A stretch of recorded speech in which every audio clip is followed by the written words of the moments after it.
Sejam bem-vindos ao Flechas na Mesa, é um podcast do Ministério Apostólico Koinonia. Esse é o nosso primeiro podcast, é o nosso filho, está nascendo. Eu acredito e eu tenho muita certeza que nós vamos tocar a vida de muitas pessoas com os assuntos que nós vamos tratar hoje e daqui para frente. Então fique ligado. E para você não perder nenhum episódio, já se inscreva no canal, curta esse vídeo e compartilhe com o máximo de pessoas possível. Você pode já também nos seguir nas redes sociais, @Ministério Apostólico Koinonia no Instagram e no Facebook. E, claro que no YouTube você já está no nosso canal. Desfrute, tem mais de 700 mensagens no nosso canal do YouTube, que eu tenho certeza que vai abençoar a sua vida e toda a sua casa. Pastor Mário é um pastor aqui da Koinonia, ele vai se apresentar, mas ele é um escritor, teólogo, estudioso da Bíblia e um servo abençoado. Boa noite, ou bom dia, onde você estiver agora aí. E é interessante, porque esse momento é um momento muito esperado, um momento muito maravilhoso, onde nós nos preocupamos com a palavra do Eterno. Onde palavras que muitas vezes nós falamos e achamos que está correto. E aí vem uma heresia, vem uma palavra que fora totalmente do contexto, e aí é onde nós estamos aqui fazendo esse podcast, para que a gente possa esclarecer algumas palavras que no dia a dia a gente usa, e até eu já usei, acredito que o pastor Alexandre e outros pastores, amigos, até mesmo na escola bíblica, enfim, todos os lugares que nós aprendemos a palavra, de repente nós usamos uma palavra fora do contexto e achamos que está correta. E olha aí, nós vamos falar um pouco sobre esse assunto, que é muito legal. Você vê que o pastor Mário já deu spoiler, né? Eu nem falei o tema do podcast, ele já falou, né? Na verdade, ele já contou tudo que a gente vai falar, tá de brincadeira. Na verdade, o tema de hoje é sabe de nada, inocente, né? É que muitas vezes nós falamos versículos bíblicos, a revelia, porque ouvimos, porque lemos, porque aprendemos, mas será que todos os versículos bíblicos que nós citamos, eles têm fundamento dentro daquilo que nós contextualizamos esse versículo? Porque às vezes a gente fala um versículo e a gente acha que está imbuído ali de verdades e na verdade ele está fora de um contexto. E é interessante que a gente estava brincando ontem, falando a respeito de alguns textos, e o pastor Mário falou muito legal sobre a irmã túnica, né? A túnica de Jesus. Isso quando a gente... eu nasci na igreja, nasci no Evangelho, na Assembleia de Deus, e graças a Deus, muitos amigos na Assembleia. E lá a gente brincava muito, quando era criança, a respeito das palavras, né? E uma das palavras que a gente fazia aquelas piadas gospel, né? E aí foi uma das palavras que a gente brincava muito, que um dos pastores um dia chegou na igreja e foi pregar sobre a túnica de Jesus, que Jesus tinha uma namorada. Então, tinha uma namorada, e a namorada chamava túnica, né? Olha, estava lá escrito a túnica de Jesus, né? Então, ele falava que era a namoradinha de Jesus. Uma vez eu vi um rapaz pregando, e isso é fato real, né? Não é historinha, não.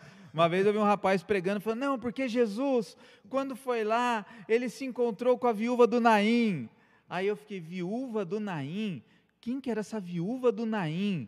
E aí a gente foi ver que Jesus estava lá na cidade de Naim, curando o filho de uma viúva. Mas a pessoa, não, porque a viúva do Naim, porque a viúva do Naim. E tem tantas outras, né? Que nem tem gente que fala lá do Jesus curou. E tem aquela que, quando solta o cabo da nau. Não, e quando Jesus curou a Talita? Aí um dia a pessoa falou, não, porque Jesus curou a Talita. Eu fiquei, caramba, quem que é a Talita? E aí foi lá, quando Jesus vai curar a filha de um homem, ele chega lá e fala para aquela criança, Talita cumi, ou seja, levante-se. Mas aí as pessoas falam que ele curou a Talita. Então, para que a gente não caia nesses erros, a gente precisa conhecer um pouco mais a palavra, a gente precisa se aprofundar um pouco mais da palavra, a gente precisa buscar entender o texto, o contexto, o retexto. Para não virar um pretexto. Para não virar um pretexto. E eu quero falar aqui alguns versículos, a gente vai conversando sobre isso.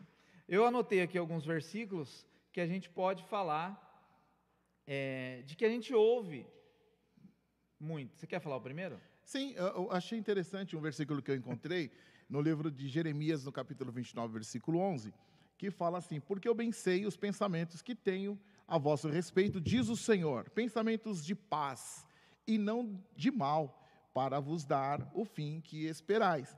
E, normalmente, quando a gente lê esse versículo, a gente logo subentende que está falando de bênçãos, de prosperidade, dentro do nosso século XX, onde nós estamos vivendo agora essa questão da prosperidade, de ter carros, de ter casas, de ter navios, né, ter lanchas, enfim.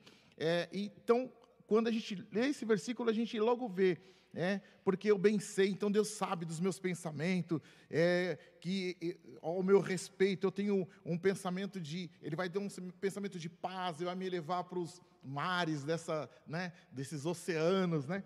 E, na verdade, Deus estava falando, Deus estava usando Jeremias para falar a respeito do povo de Israel que estava cativo lá em Babilônia. Durante 70 anos eles estavam cativos.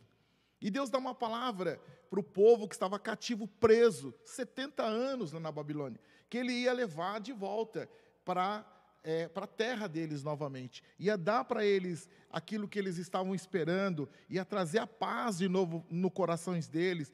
Aquilo que parecia mal, parecia muito mal para eles, Deus ia trazer uma esperança. Deus estava vendo o sofrimento deles, ia levar eles para aquilo que eles estavam esperando há tanto tempo, cativo dentro de um país, dentro de uma nação que não tinha nada a ver com eles.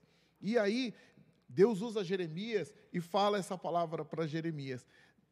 Lógico, entendemos que esse texto também, nós podemos contextualizar... Que era uma palavra de esperança, né? Isso, é uma palavra de esperança. Nós podemos contextualizar para o nosso tempo, que ela traz uma esperança mesmo. Então, traz uma esperança para mim, traz uma esperança para aquele que está cativo em alguma situação, que Deus realmente vai levar ele a um momento de paz, a um momento de esperança. Ele está esperando uma bênção do Senhor.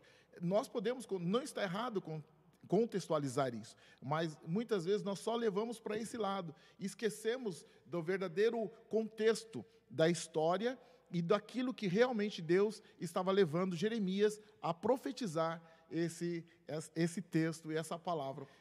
E é interessante que um texto que eu gosto muito, né, e a gente usa muito nas pregações, é esse texto, né, bem sei que planos têm a vosso respeito, planos de paz e não de mal, para vos dar o fim que esperais, né, e isso é um versículo, como o pastor Mário falou aqui, de redenção, né, eu vou tirar vocês de onde vocês estão e vou colocá-los num tempo bom, né, isso. O problema é que a gente usa muito isso, Deus tem um plano bom para a tua vida, Deus vai te dar um carro, Deus vai te dar uma casa, e já ligando esse versículo a um outro versículo, tem Mateus 6,33, quem nunca citou esse versículo, que diz... buscai primeiramente o reino de Deus e a sua justiça, e quantas vezes, pastor Mário, você já não viu as pessoas dizer assim, e todas as coisas vos serão acrescentadas, ou as demais coisas vos serão acrescentadas. Nossa, sempre, isso desde quando criança a gente ouve isso. Os demais coisas serão acrescentadas. Demais coisas. Então a pessoa fala, busca o reino de Deus, você precisa buscar o reino, porque daí Deus vai acrescentar, vai te dar uma casa, vai te dar carro, vai te dar um bom emprego, e aí a gente fala assim, cric, cric, cric, e aí vem aquele reloginho que a gente fala, não. O contexto desse texto, Jesus está falando a respeito, se você ler Mateus capítulo 6, mas do versículo 23, 24 em diante ali, você vai ver que Jesus estava falando a respeito da ansiedade das pessoas, quanto ao sustento, quanto ao dia de amanhã, como seria a sua vida no outro dia. E aí Jesus ele vai dizer assim, olha, peraí, quem busca isso são os gentios, vocês não. Eu vou dar comida, eu vou dar bebida, eu vou dar vestimenta. Lá no versículo 31 ele fala isso. Mas buscai, pois, em primeiro lugar o reino de Deus e a justiça, e todas estas coisas vos serão acrescentadas. Que todas essas coisas? Comida, bebida e vestimenta. Então, não existe as demais coisas. Porque às vezes nós usamos a palavra demais para empoderar a nossa mensagem e prometer coisa em nome de Deus. Olha, você busca Deus, você vem para a igreja e Deus vai te dar tudo aquilo que você sonha. E aí Jesus vai falar assim, não, peraí, Está meio fora de contexto, porque o que eu falei que iria dar era comida, bebida e vestimenta. E até uma vez eu brinquei isso, né? Que do suor do teu rosto, o que diz a Bíblia? Comerás teu pão. Então Jesus fala, eu te dou comida, eu te dou bebida e eu te dou roupa. Agora vai trabalhar. Sim, e tem pessoas que acham que, por Jesus ter falado essa palavra, eles podem ficar sossegados, ficar em casa, não, vou orar aqui, vou ficar aqui sentadinho, não sair de dentro de casa, não faz nada, não busca fazer a parte dele e quer ter todas essas outras coisas. Que venham, né? Que venham essas outras coisas, que na verdade não existe essa palavra. Outras coisas, As demais coisas, não né? existe. Então, aí eles ficam buscando. E é interessante que eu busquei um monte de versão da Bíblia e nunca eu achei as demais coisas vos serão acrescentadas. Isso é interessante. Sempre estas coisas que Jesus está falando, a comida, a bebida e a vestimenta. Né? Porque senão a gente entra numa zona de conforto e faz promessas em nome de Deus. Olha, busca o reino de Deus, porque as demais coisas vos serão acrescentadas. E aí, como o pastor Mário falou, e é verdade, né? Aí eu sento no sofá de casa e falo, não, eu estou buscando Deus, eu estou orando, eu estou jejuando, então Deus vai mandar as demais coisas. E tem muita gente que está hoje passando muitas dificuldades, porque ainda acredita que, não, as demais coisas vão vir. E ficam naquela expectativa de que ele indo para a igreja, ele chegando lá, ele começando a orar, ele começando a buscar, e aí ele fica acreditando que é uma promessa de Deus. E quando ele não lê o texto, ele não busca a raiz da palavra, ele não busca o contexto daquela palavra de Jesus, ele começa a entender que Deus vai dar para ele carro, vai dar para ele um monte de coisas, as demais coisas. Cadê as demais coisas? Ele acaba passando 1 ano, 2 anos, 3, 10 anos na igreja e não vem essas outras demais coisas. E acaba que se esfriando, acaba que até mesmo falando, poxa, Deus não me ouve, Deus não escuta a minha oração, Deus não está atendendo o meu clamor. Porque ele recebeu uma promessa em nome de Deus. Exatamente. E aí Jesus vai falar, não, peraí. Você entendeu errado. Ele está naquelas demais. Eu não falei que as demais coisas eu ia te dar. Ele está na demais. Ainda que Deus dê, ainda que... a gente ouve muitos testemunhos de pessoas que ganharam carro, pessoas que ganharam casa de um irmão, de uma irmã. Sim. E tal. Mas isso não é uma promessa baseada nesse versículo. Então Jesus, nesse contexto, ele está falando assim, não ande ansioso pelo dia de amanhã. Fica tranquilo. Olha os pássaros. Olha as plantas, os pássaros comem, as plantas se vestem, então não se preocupe com o dia de amanhã, busque, pois, primeiramente o reino e a justiça do reino, e todas essas coisas eu vou acrescentar na vida de vocês. Agora não fiquem buscando desenfreadamente, porque quem faz isso são os gentios, são aquelas pessoas que não me conhecem, e elas estão nos ditos busca atrás, ou corrida atrás de bênção, né? Eu me lembro uma vez de um pastor contando uma história de um cara que estava orando na sala da casa dele e ele teve a visão de um pão. E ele estava sentado e ele ficava, não, Deus vai mandar comida, Deus vai mandar comida. E ele sentado no sofá assistindo jornal, televisão, e Deus vai mandar comida, Deus vai mandar. Daqui a pouco ele teve a visão de um pão. E aí ele falou, Deus, obrigado. E ele já estava com tanta fome que ele foi pegar o pão e era uma visão. Só que aquele pão ficava correndo e ele começou a correr na sala atrás do pão. E aí depois de meia hora correndo atrás daquele pão, naquela visão daquele pão, ele estava pingando suor, ele sentou no sofá, ele falou, isso é só uma visão, daqui a pouco alguém bateu na porta. E aí um irmão, ele abriu a porta, já era um irmão da igreja, e falou, Deus mandou eu trazer para você um lanche. Ele falou, eu sabia. E aí Deus falou, então agora você vai comer depois que você suou bastante. Porque do suor do teu rosto comerás o teu pão. Olha só. É lógico, é uma história, mas quantas pessoas estão sentadas no sofá, baseando o seu conforto nesse texto? Eu vou buscar o reino de Deus porque as demais coisas me serão acrescentadas. E agora pode ter certeza de uma coisa, tem gente que não tem o carro que sonha, tem gente que não tem a casa que sonha, mas todas essas pessoas têm comida, têm bebida e têm roupa. Para ninguém falta comida.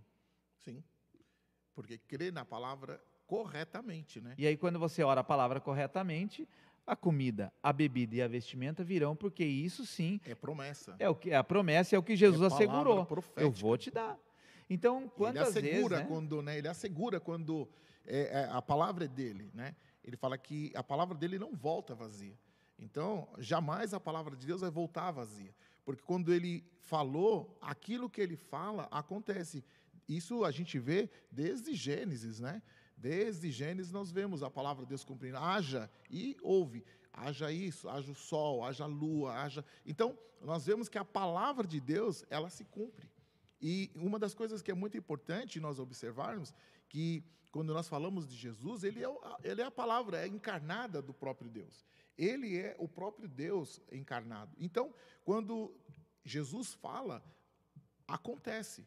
Então, quando ele diz que não vai faltar o alimento, não vai faltar nada na nossa casa, não vai faltar. Por quê? Ele é o próprio Deus. É interessante que a gente conversando sobre isso, é onde estava conversando com o Gilson, né, Gil? Aí. Ontem o Gilson falou um outro versículo, que não é o que a gente vai falar aqui agora, mas me veio à mente aqui que as pessoas falam, né? Tem uma fé igual a um grão de mostarda. Né? Então aí a gente fala, não, se você tiver uma fé bem pequenininha, e quantas vezes você já não viu em Atos Proféticos dando sementinha de mostarda, falando, não, a sua fé tem que ser igual. Não, é igual não, é como? Porque daí a gente vai ler o contexto lá e vai falar assim, que o grão de mostarda, sendo menorzinho, ele gera uma das maiores hortaliças. Então a nossa fé, ela tem que ser como um grão de mostarda, ainda que pequena, mas ela precisa gerar frutos gigantes. Em Deus, nossos frutos são grandiosos. E esse texto aqui, ele é muito forte quando a gente entende ele. Mateus 6,33, buscai, pois, primeiro o reino de Deus e a sua justiça, então todas estas coisas, comida, bebida e vestimenta, vos serão acrescentadas. Antes de nós continuarmos, deixa aí no comentário um versículo que você tem... Curiosidade, né? Um versículo que você quer, dúvida, muitas que vezes. A gente de repente grave um outro podcast falando desse versículo. Sim. Se você entendeu algum desses versículos de maneira diferente, coloca aí nos comentários para a gente poder compartilhar, né? Para a gente poder falar com as pessoas. De repente a pessoa tem até uma visão bem diferente daquilo que nós estamos conversando aqui, porque são várias as raízes, né? E teológicas. E a revelação ela é progressiva, né? Quantas vezes a gente lê um versículo e depois um grão de mostarda. Ela vai crescendo, expandindo. Mas, pastor Mário, fala um outro versículo aí que você vê muitas pessoas interpretando errado. Mateus 18:20. Olha só que interessante. Porque onde estiver 2 ou 3 reunidos em meu nome, aí estou no meio deles. Olha só. Esse aí é para a gente orar, não é? Quando a gente está orando em 2, 3 pessoas, e ali Deus vai estar? Frequentemente nós usamos isso quando a gente vai fazer culto de oração. No culto de oração vem sempre 2, 3 pessoas. Ninguém gosta de orar, né? Gosta das bênçãos, mas não gosta de orar. Aí, para levantar a moral, né? Para dar uma animada nos irmãos. Para dar uma levantada na moral dos irmãos. Aí a gente fala assim, né? Vamos ler aqueles Mateus 18:20, né? Onde estiver reunido 2 ou 3, ali eu estou presente, né? E aí os irmãos ficam todos, né? Poxa, graças a Deus. Aí já Jesus está aqui, Jesus está aqui. Não se importa com a multidão, irmão, Jesus está aqui. Pensa, meu irmão, as cadeiras e são os anjos, estão todos sentados nas cadeiras, aí todo mundo já começa a mentalizar a ideia. Só bate uma confusão quando a gente está orando sozinho, então Deus não está. Então, aí já começa a ficar meio confuso, né? Mas olha só que interessante. Quando Jesus ele fala desse texto, ele estava falando de uma situação que estava acontecendo entre os discípulos. Eu até escrevi aqui, pode haver apenas alguns de nós, mas Cristo está aqui também, e isto é tudo que importa. Quando tem algumas pessoas, aí o irmão sempre usa essa expressão, pode estar só nós aqui, mas o que importa é que Cristo está aqui. Uhum. É claro, é verdade, mas isso não é o que o verso realmente ele significa.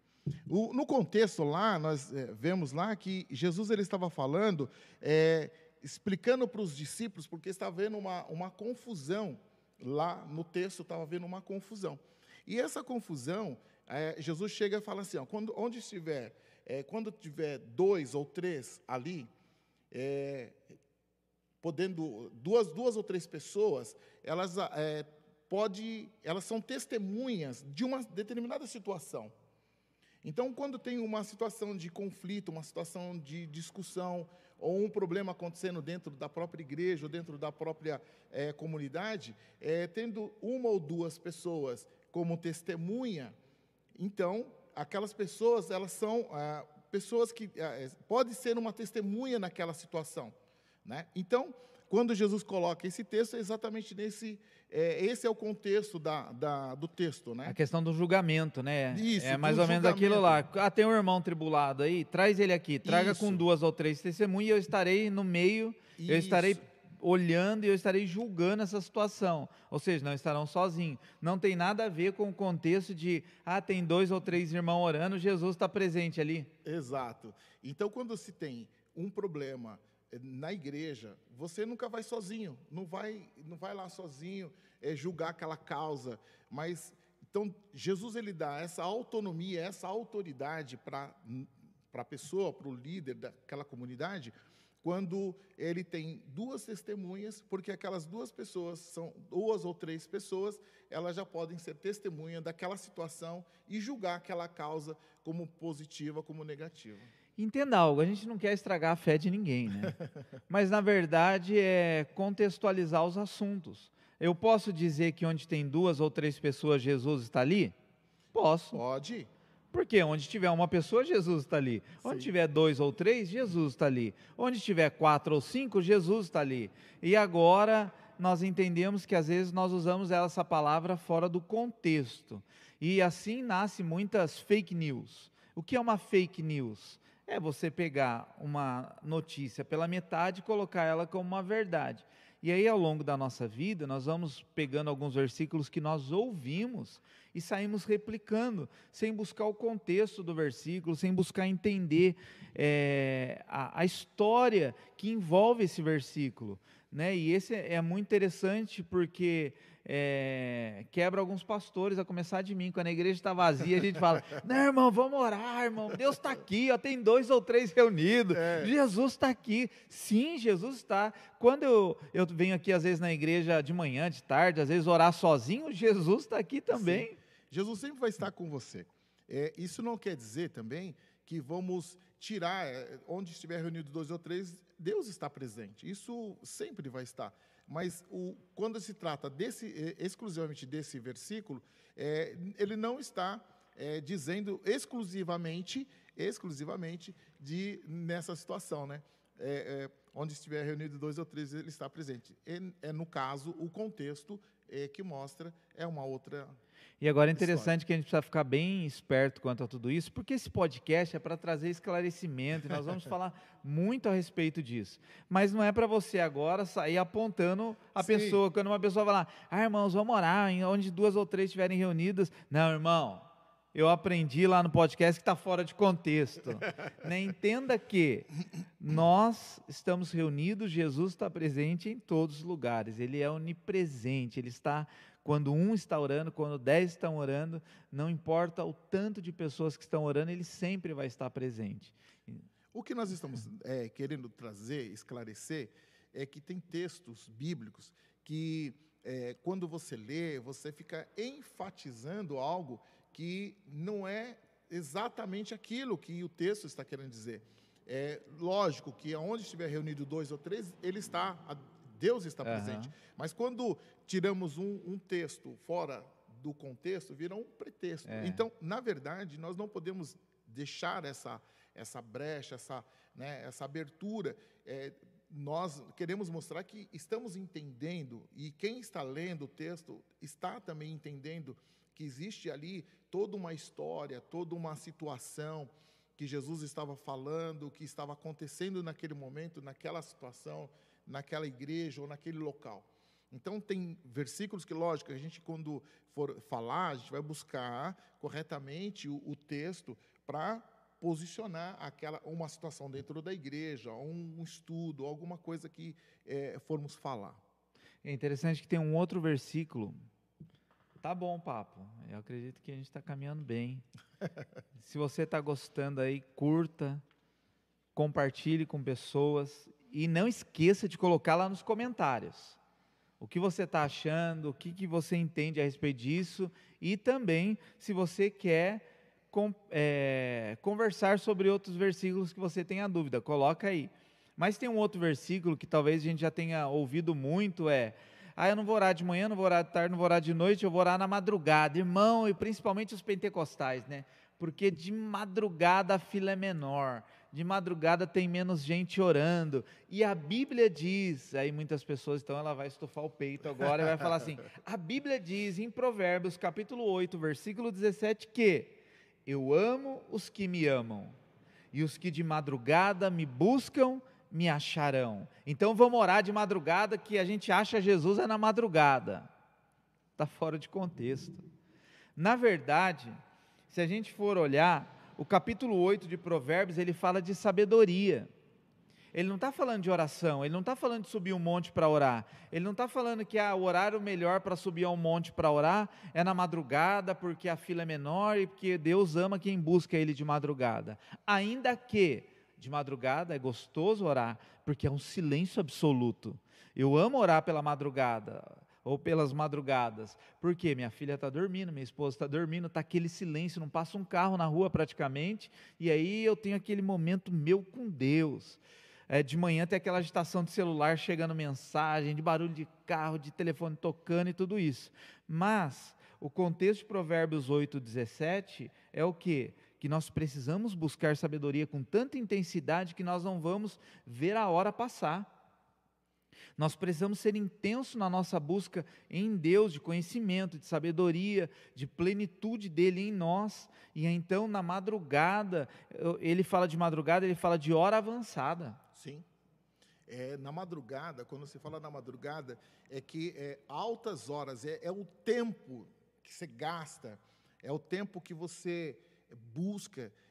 O salmista, ele fala, né, em todo o tempo, né, com entendimento, ele faz essa questão de falar assim, que de madrugada, em todo o tempo, de noite, de dia. Então, para buscar o conhecimento de Deus, ele fala assim, que é de dia e de noite. Então, para você ter entendimento, gasta-se tempo. Então, quando fala de madrugada, está falando de tempo, está falando quando você, de madrugada, ainda está buscando ao Senhor, é aquela ansiedade, aquela vontade de conhecer o Eterno. Então, tanto à noite como de manhã, né? Tem gente que acorda, eu ouço pessoas dizer, eu acordo 5 horas da manhã para ler a Bíblia, para orar, para então depois sair para trabalhar, de madrugada. Sim. É aquele que fica até meia-noite, 1 hora da manhã, buscando sabedoria. Então Deus fala, eu amo essas pessoas que têm sede, que têm fome. Vamos usar um exemplo, assim, uma pessoa que chegou do trabalho 10 horas da noite, chega em casa, janta, toma banho, dá uma conversada com a família, e todo mundo vai dormir, ele fala, agora eu vou sentar aqui no sofá, vou dar uma lida na palavra, vou orar um pouco, vou buscar sabedoria e conhecer mais de Deus. Deus fala, eu te amo por causa disso. É isso. É uma fome incessante, isso, né? Porque essa fome, essa vontade de conhecer a Deus, leva essa pessoa a um nível de espiritualidade, aonde que, quando ele começa a buscar, ele entra a madrugada dentro, e aí ele fala, não me canso de buscar ao Senhor. Uhum. Então, onde que, de madrugada, quando você busca, é naquilo que você estava comentando, que na madrugada existe um silêncio, existe uma paz, existe uma concentração muito maior, onde você consegue, devido a essa correria do nosso dia a dia, trabalho, celular, internet, pessoas ligando, e você acaba ficando mais preocupado com as coisas da vida aqui, e durante o dia você não tem condição de parar e fazer se envolver, né? Dar aquele mergulho dentro da palavra, de buscar realmente para não cair nessas palavras fora de contexto. Então, é por isso que Davi chama, né? Até Salomão traz essa questão, né? De madrugada vou buscar o Senhor, porque até de madrugada, enfim, constantemente. Não tem hora para parar de buscar Deus. Não tem hora de né? buscar o Senhor. Não que é uma regra. Eu tô dizendo isso, eu trouxe esse versículo porque algumas pessoas colocam isso como regra. Você precisa orar na madrugada, porque na madrugada a Bíblia fala que Deus ama quem busca Ele na madrugada. Sim, Deus ama, mas não é uma regra. E essa busca não está falando, esse texto de Provérbios não está falando de oração. Vamos orar no monte? Eu só oro no monte de madrugada, porque Deus ama quem ora na madrugada. Quem trabalha a noite toda? E aí vai orar de dia. Muitas vezes, eu já fui no monte orar de dia, e eu senti a presença de Deus naquele lugar, como se eu estivesse orando lá de madrugada. Já fui orar no monte de madrugada, já fui orar no monte de manhã, já fui orar no monte à noite, já fui orar, acho que no monte em todos os horários. E eu tive experiências maravilhosas com Deus em qualquer horário que eu estive lá naquele lugar. Ou assim também como dentro do meu quarto. Eu já orei no meu quarto de manhã, de tarde, de noite, de madrugada. E toda vez eu sinto o derramar de Deus naquele lugar. Não tem um horário específico. E aí muitas pessoas usam isso quase que como uma base para a sua fé. Eu oro só na madrugada porque a Bíblia diz que Deus ama quem ora na madrugada. Ele está falando que o busca, não que o ora. Então eu busco a palavra, eu busco na oração, eu busco também no relacionamento. A busca de Deus, ela tem que ser algo incessante, tem que ser uma fome insaciável por essa busca, Eu nasci e me criei na Assembleia de Deus, Eu sou um assembleano nato, E hoje eu sou koinoniano. Deus tem seus caminhos, Mas quando eu era mais novo, E isso era uma coisa assim, que logo, eu estou hoje com 5,8, então, há uns 30, 40 anos atrás, era algo assim, muito sério isso. A gente entendia que tinha que estar no monte orando. E eu fui muito no monte orar, quando eu era mais novo, e era como que se ali naquele lugar, era só de madrugada, que você via os gravetos acendendo, você via barulhos nas matas. Se torna quase uma regra, É como se fosse se eu não for aquele horário, não vai acontecer isso. Só que, na minha cabeça, era assim, era como se eu não estivesse ali naquele lugar, não ia acontecer as bênçãos sobre a minha vida. Então, na minha juventude, na minha infância, porque eu nasci no Evangelho e me criei no Evangelho, então, e eram esses momentos muito sérios. E a gente entendia que se eu não estivesse no monte, ou se eu não estivesse num lugar orando de madrugada, as coisas não iam acontecer. Então, virou como se fosse uma crença mesmo. Então, quando a gente lê esses textos, aquele que busca de madrugada, e até há pouco tempo, se não levantar 3 horas da manhã, 3 horas da manhã tem um horário aí também, É a campanha da madrugada, que é lá de madrugada. E aí que entra o texto fora do contexto. Isso, irmão, nós vamos fazer uma exatamente. campanha de oração 3 horas da manhã, porque Provérbios fala que Deus ama aquele que o busca de madrugada.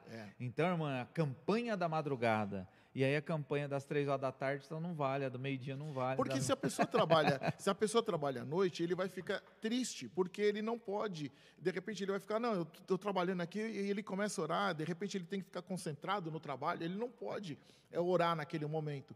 Então, ele vai ficar meio que como que separado daquela situação. Ele não pode, poxa, a campanha não pode ser para mim. Então, muitas vezes quando nós começamos a olhar um texto, quando a gente tira ele do contexto, aí começa a gerar esses problemas na mente das pessoas, porque para mim, que posso, é interessante, mas e aquele que não pode? E aquele que tem dificuldade de deslocamento? Aquele que não pode estar lá naquele lugar, ele vai se sentir fora daquele porque, na verdade, alguém vai usar, grupo, para falar assim, você está fora das regras, porque Deus gosta que você o busque na madrugada. E entenda algo, que a gente usou a palavra aqui, campanha, mas a gente não faz campanha. Mas campanha é um propósito, para quem não entende que fizer uma campanha de oração. Eu falei campanha aqui, até comecei falando a campanha, porque muitas igrejas fazem campanha da madrugada, Então, propósito na madrugada, um tempo específico na madrugada, mas baseado no versículo fora de contexto.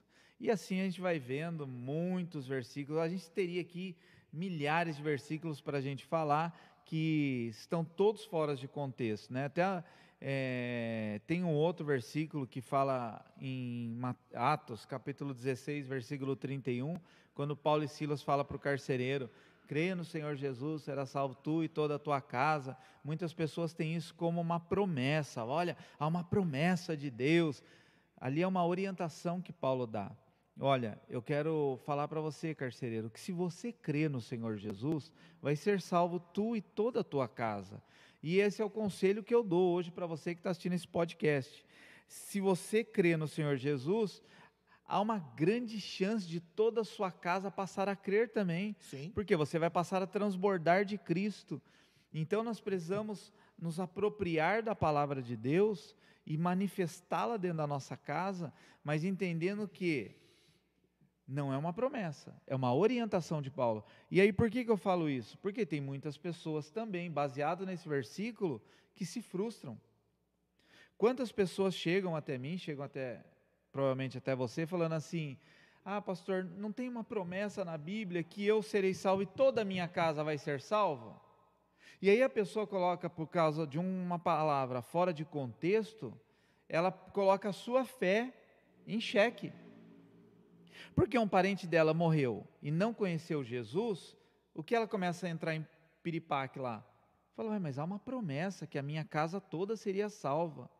Não, ali Paulo está orientando o carcereiro. Olha, a partir do transbordar da sua vida, se você crê no Senhor Jesus, será salvo tu e toda a tua casa. Mas isso não é algo que vai ser uma segurança para todos, porque senão eu estaria desmerecendo, ou desacreditando, ou colocando em xeque a fé de muitas pessoas que tiveram familiares que morreram sem conhecer Jesus. E aí, pessoas que passam a vida inteira falando, poxa, mas não tem uma promessa, então Deus não cumpriu o que Ele falou para mim, que se eu cresce, que se eu entregasse minha vida a Ele, toda a minha casa seria salva. E aí a pessoa toma isso como uma promessa, e não é uma promessa, é uma orientação de Paulo, né? Sim. Orientação é uma coisa, promessa é outra. A promessa eu empenho a minha palavra e eu trabalho para que aquilo que eu empenhei se cumpra. Agora, uma orientação não. A promessa é eu falar assim, olha, pastor Mário, eu vou te levar até o shopping de Mogi, eu te asseguro isso. Então ele vai ficar esperando e não vai embora de Uber, porque ele vai esperar a minha carona. Agora, se eu der para ele uma orientação, olha, pastor Mário, você pode pegar essa rua aqui, no final dela, vira à esquerda, você vai sair no shopping. Mas, se quiser me esperar, também eu posso te dar uma carona, mas é uma orientação. Sim. Quiser me esperar, beleza. Não quiser me esperar, 2 perninhas, tic, tic, tic, tic, ou Uber, né? Mas eu não empenhei a minha palavra. Aí depois, se ele sair bravo, falar, poxa, o pastor falou que ia me dar uma carona. Eu falei, não. Eu falei que se quisesse me esperar, eu daria, mas que também poderia ir a pé. Ou seja, eu orientei como chegar até o shopping. Uma orientação é diferente de uma promessa. De uma promessa. Né? E você vê na Bíblia várias promessas de Deus. Né? Então, as promessas do Senhor, elas sempre vão acontecer. Por quê? Você espera, aqueles que esperam no Senhor, né, não vão se frustrar. Aqueles que esperam em Deus não vão ficar confundidos. Então, a promessa, até a promessa do próprio Cristo, que ele disse que vai voltar novamente. Uhum. E ele fala, olha, se atentar e ficar atento. Ele deu várias, como você está dizendo, né? Se você for aqui, virar à esquerda, à direita. Jesus deu várias orientações a respeito disso. Então ele falou, quando você vê os frutos, né, da figueira estando maduros, olha, quando você vê isso, quando você vê aquilo, quando estiver acontecendo pai contra filho, irmão contra irmão, então, nação contra nação, reino contra reino, você vê que várias orientações e várias informações e várias instruções ele está dando.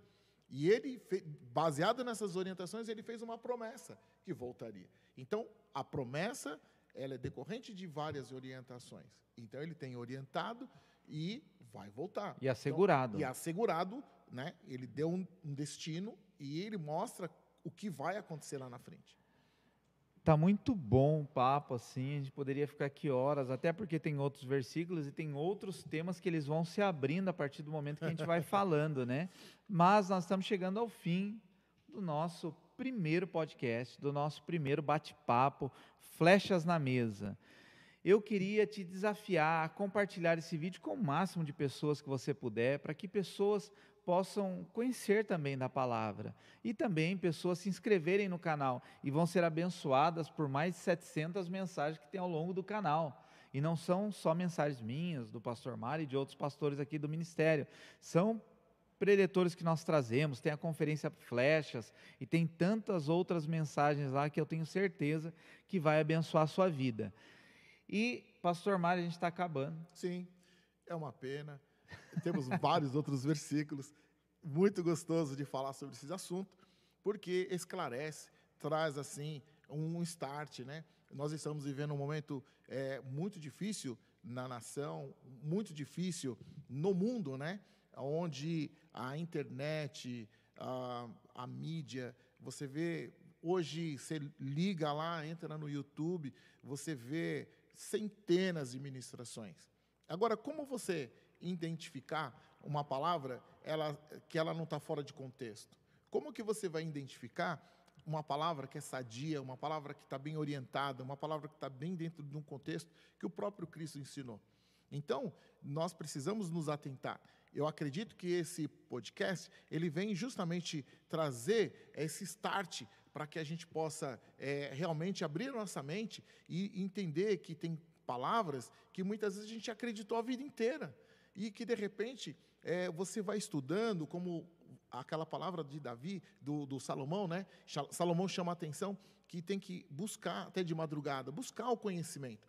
Quando nós buscamos o conhecimento, nós vamos abrindo a nossa mente, vai esclarecendo, vai trazendo uma clareza de coisas que a gente, poxa, a vida inteira eu pensei assim, a vida toda eu acreditei que era assim, poxa, mas não é bem isso, nossa, interessante. Então, isso vai abrir a mente, vai abrir o coração de várias pessoas a buscar com mais reverência, com mais precisão a palavra de Deus. E tem algum problema de ter aprendido errado? Não. Não. Mas o conhecimento, ele é progressivo. Então eu conheço e eu vou buscando conhecer, e vai ter um momento que eu vou falar, puxa, o que eu aprendi em outro lugar, ou ouvindo de outra pessoa, não era então a plena revelação, estava meio fora de contexto. E aí a gente vai alinhando e vai ajustando a nossa vida. Por isso que Deus, ele sempre fala ao longo da sua palavra, medita na minha palavra de dia e de noite. Conhecereis a verdade, e a verdade vos trará a libertação.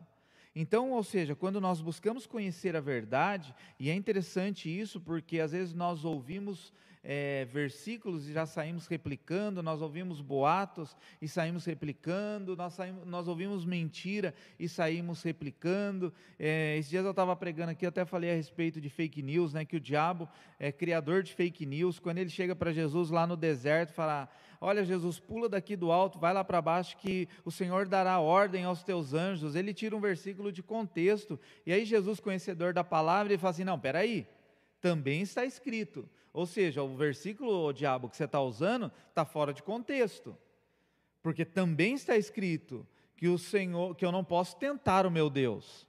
Então, é verdade o que você falou, que o Senhor dará ordem aos teus anjos ao meu respeito, para me guardar, para me livrar, mas também está escrito. Então, conhecer a verdade não tentarás o Senhor teu Deus. E eu não vou tentar, né? Foi o que Jesus falou, né? Não tentarás o Senhor teu Deus. Eu falei o quê? Não, é isso. Eu falei isso? Não tentarás. Às vezes tem gente que brinca comigo: pastor, vamos andar de montanha-russa? Eu falei: não, por quê? Porque a Bíblia diz: não tentarás o Senhor teu Deus. Pastor, vamos pular de paraquedas? Não, por quê? Porque não tentarás o Senhor teu Deus. Aí morre pulando de paraquedas, Deus fala: tentou. Por que você pulou de paraquedas? Você é soldado do exército, por acaso? Eu queria viver uma experiência. Lógico que isso é uma brincadeira, mas às vezes ao longo da nossa vida nós vamos tentando Deus. Isso. Né? Ao longo da nossa vida, às vezes a gente vai: Deus, eu vou fazer isso na ousadia da minha fé, e vamos tropeçando. Bom, chegamos ao fim. Antes de nós encerrarmos, eu quero te explicar o que é o Flechas na Mesa. O Flechas na Mesa é um lugar onde nós vamos construindo, desconstruindo e construindo novamente. Uma vez, uma pessoa me perguntou: pastor, mas flechas não ficam na aljava? A flecha na aljava são flechas prontas para serem lançadas. A mesa é um lugar de preparação. Se você ver a vinheta no começo desse podcast, você vai ver que havia ali um senhor preparando uma flecha, e ele prepara a flecha na mesa. Então as mesas serão de preparação, de orientação e de direção. Então seja muito bem-vindo ao Flechas na Mesa podcast do Ministério Apostólico Koinonia, na cidade de Mogi das Cruzes. Venha nos fazer uma visita. Se você nos seguir nas redes sociais, você vai ver que os dias de horário de culto. E outra coisa, antes de encerrar, eu acabei de lançar esse livro, Pense Diferente, adquira, é um livro muito bênção, é um livro que tem tocado a vida de muitas pessoas, fala a respeito da mudança de mentalidade, a respeito de alguns assuntos. Nos envie um direct aí que a gente envia esse livro para você, tá bom? E ao longo aí dos dias, dos meses e dos anos, nós vamos chamando pessoas aqui para compartilhar da palavra conosco. Esse é só o primeiro, imagine o que vem pela frente. Isso vai ser maravilhoso. Aí eu não trouxe o meu livro, né? Pastor Mário também aí. Vai ter que fazer o jabá agora no próximo podcast. O próximo podcast eu vou ter que... Então você compra o meu primeiro, depois você compra o dele, porque ele não trouxe. Sofrimento e Superação, tá lá no Hotmart. Na Hotmart também, se você quiser em e-book. E é interessante que não agora, mais para frente, aí nós vamos fazer um podcast também com o pastor Mário, com a profeta Selma, que é a esposa dele, sobre viuvez. Olha só, vai ser a forte. Vida na viuvez. Então a gente vai falar isso mais para frente, né, pastor Mário? Mas não vamos parar de dar spoiler aqui. E Deus abençoe sua casa, Deus abençoe sua família. Seja muito bem-vindo. Não esqueça de curtir, compartilhar, se inscrever no canal, seguir o Ministério Koinonia nas redes sociais e você vai estar sempre bem informado quanto aos próximos convidados. Deus abençoe.